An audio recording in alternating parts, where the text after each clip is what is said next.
모스크바 붉은 광장에서 사라진 것은 단순히 전차 몇 대가 아니었습니다. 그것은 러시아가 수십 년 동안 전 세계에 보여주고자 했던 힘과 권력의 상징이자 국가적 자존심의 핵심이었던 군사 퍼레이드의 본질 자체가 흔들리고 있음을 알리는 중대한 신호였습니다. 매년 5월 9일, 러시아는 전승 기념일을 맞아 붉은 광장을 거대한 무대로 삼아 세계에 자신들의 군사적 위상을 과시해왔습니다. 굉음을 내며 지나가는 전차, 끝없이 이어지는 미사일 발사 차량 행렬, 하늘을 가로지르는 군용기 편대. 이 모든 것은 러시아가 세계 2위의 군사대국임을 강력히 천명하는 메시지였습니다.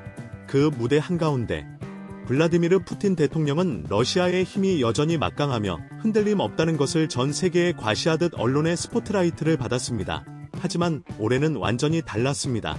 전차도, 미사일 발사 차량도, 장갑차도, 심지어 전략 무기조차 거의 모습을 드러내지 않았습니다.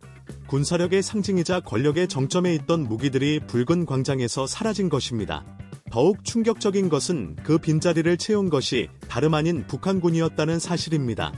북한군이 붉은 광장 중앙에서 행진하는 모습은 단순한 외교적 친선 행사를 넘어 현재 러시아가 처한 현실을 압축적으로 보여주는 상징적 장면이었습니다. 이러한 변화는 단순한 무기 전시의 생략이나 연출상의 변화가 아닙니다. 왜 러시아는 자신의 가장 중요한 정치적 무대에서 무기를 숨겨야 했을까요? 왜 북한군이 그 빈자리를 대신하게 되었을까요? 그리고 왜 푸틴 대통령은 점점 대중 앞에서 모습을 드러내지 않고 감춰지고 있다는 소문까지 돌고 있을까요? 이 질문들은 단순한 호기심을 넘어 지금 진행 중인 우크라이나 전쟁이 단순한 국경선 변화 이상의 근본적인 변화를 예고하고 있음을 시사합니다. 우크라이나 전쟁은 전선이 몇 킬로미터 밀리고 당겨지는 전통적 전쟁 구도의 문제를 넘어 전쟁의 규칙 자체가 변하는 중대한 변곡점에 서 있습니다. 과거처럼 전차와 포병, 대규모 병력을 앞세워 물리적 힘으로 밀어붙이는 낡은 방식은 첨단 드론, 정보전, 그리고 국가 전체의 회복력 앞에서 한계를 드러내고 있습니다. 이러한 변화의 충격은 러시아 내부뿐 아니라 동북아시아 지역, 즉 북한, 일본, 한국의 안보 환경까지도 깊이 흔들고 있습니다.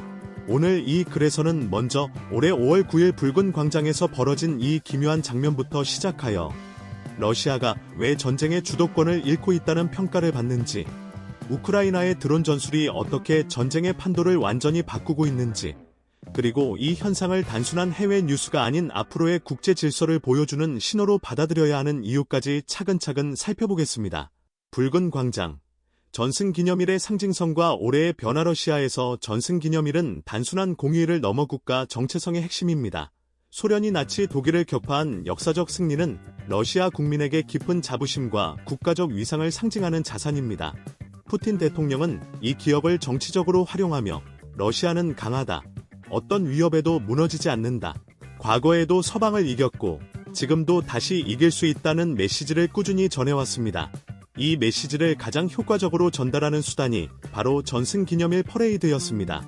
수많은 전차와 최신 미사일 발사 차량, 전략 무기들이 광장을 가로지르면 국민은 강력한 국가의 힘을 느꼈고 적들은 두려움을 느꼈습니다.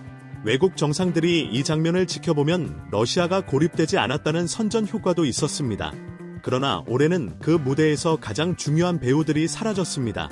군대는 행진했지만 과시하던 무기 체계는 거의 보이지 않았고, 이는 단순한 연출 변화로 치부할 수 없는 중대한 변화였습니다. 군사 장비의 부재, 그 배경과 의미. 첫째, 현실적인 전선 상황 때문입니다.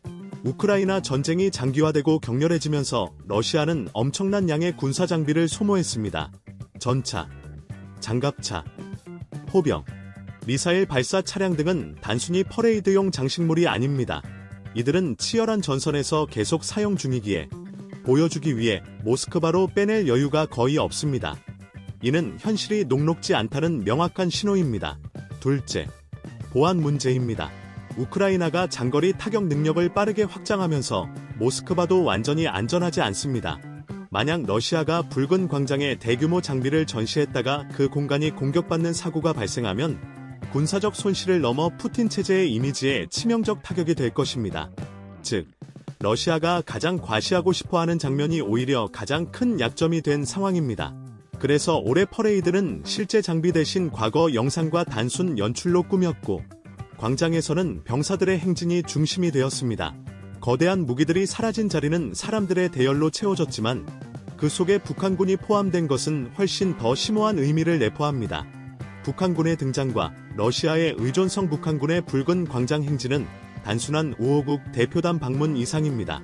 한때 러시아가 미국과 대등한 독자적 초강대국으로 자부하던 시절과 비교하면 지금 모습은 아이러니컬하게도 북한과의 밀접한 군사 및 외교적 유대에 크게 의존하는 현실을 드러냅니다. 이는 러시아가 자율적인 선택지보다는 제한된 선택지 속에서 점점 북한에 의존하고 있음을 시사합니다. 만약 러시아가 여유롭고 강력하다면 왜 북한군을 중앙 무대에 전면 배치했을까요? 올해 퍼레이드는 겉으로는 승리와 강함을 기념하는 행사였지만 사실은 러시아가 많은 것을 잃었고 절박한 상황에 처했음을 보여주는 무대였습니다. 전차가 사라진 자리는 군사장비 부족과 소모, 북한군이 채운 자리는 외부 세력에 대한 의존성을 상징합니다. 전쟁의 판도를 바꾸는 드론과 정보전, 더욱 무서운 현실은 이러한 균열이 전쟁터에서 더욱 선명히 드러난다는 점입니다. 전승 기념일 이후 러시아와 우크라이나 간 공습은 더욱 격화되었고, 러시아는 우크라이나 전역에 대규모 드론과 미사일 공격을 감행했습니다. 우크라이나도 러시아 본토 깊숙이 반격에 나섰습니다. 중요한 것은 공격 횟수가 아니라 범위와 거리의 변화입니다. 과거 러시아는 전쟁을 우크라이나 영토 내로 한정하려 했으나 드론 전쟁이 본격화되면서 모스크바와 러시아 내 군사 정유 시설, 공항 등이 위협받기 시작했습니다. 이는 러시아 시민들에게 전쟁이 더 이상 멀리 떨어진 뉴스가 아니라 자신의 삶에 직접 영향을 미치는 현실임을 실감하게 했습니다. 드론은 작고 저렴하며 분산되어 있고 끊임없이 발전합니다. 한 대가 격추되어도 또 다른 드론이 계속 날아오며 방공망의 빈틈을 파고듭니다.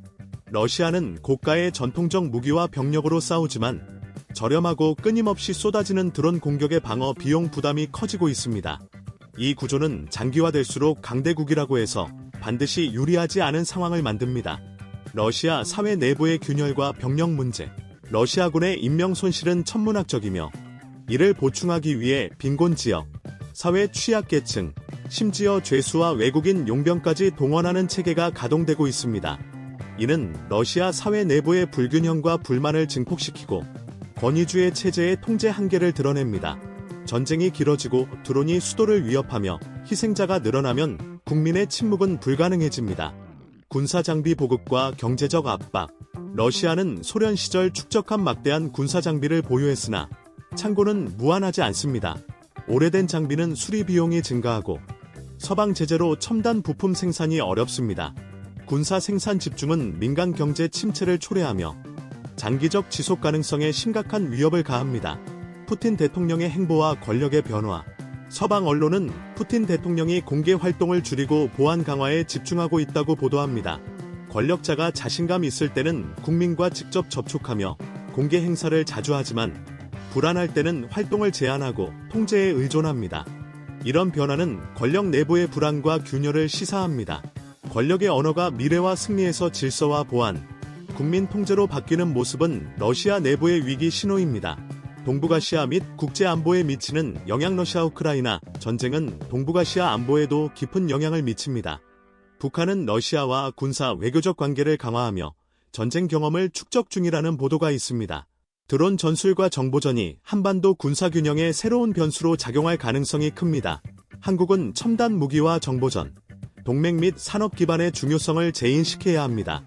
중국 역시 이번 전쟁을 면밀히 관찰하며 대만 문제와 동아시아 안보 전략 수립에 참고하고 있습니다. 미국, 일본, 한국 등도 억제 전략과 군사 전략을 재검토 중입니다.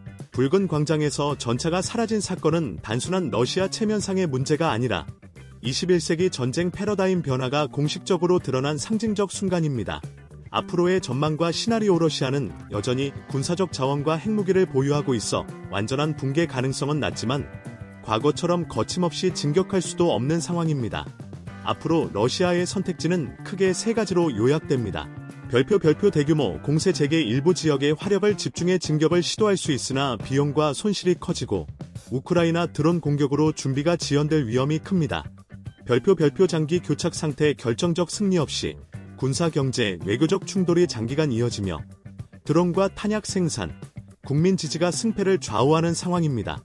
별표 내부 압력 심화와 균열 병력 손실, 경제 압박, 내부 불만이 누적되어 권력 내부 균열과 사회 불안 가능성이 커집니다. 결론, 새로운 국제 질서와 안보 환경의 도래러시아 전승 기념일 퍼레이드는 단순한 군사 행사 그 이상으로 국제 정치와 군사 전략의 근본적 변화를 상징하는 사건입니다. 전통적 군사력 과시가 무력해지고 드론과 정보전, 경제적 회복력, 사회 내부의 인내력과 결속이 전쟁 승패를 결정하는 시대가 도래했습니다. 러시아는 여전히 위험하지만 내부적 도전과 균열에 직면해 있으며 이러한 변화는 동북아시아 및 전 세계 안보 환경에도 중대한 영향을 미칠 것입니다. 따라서 우리는 이 사건들을 단순한 뉴스로 치부하지 말고 앞으로 전개될 국제 정세와 안보 환경을 깊이 이해하고 대비하는 데 집중해야 합니다.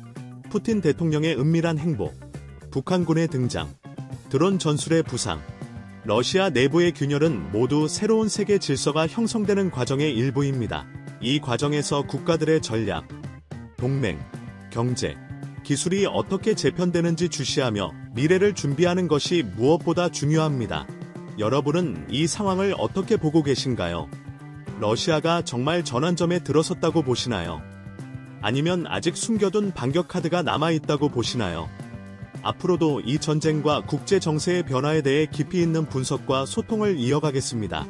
감사합니다.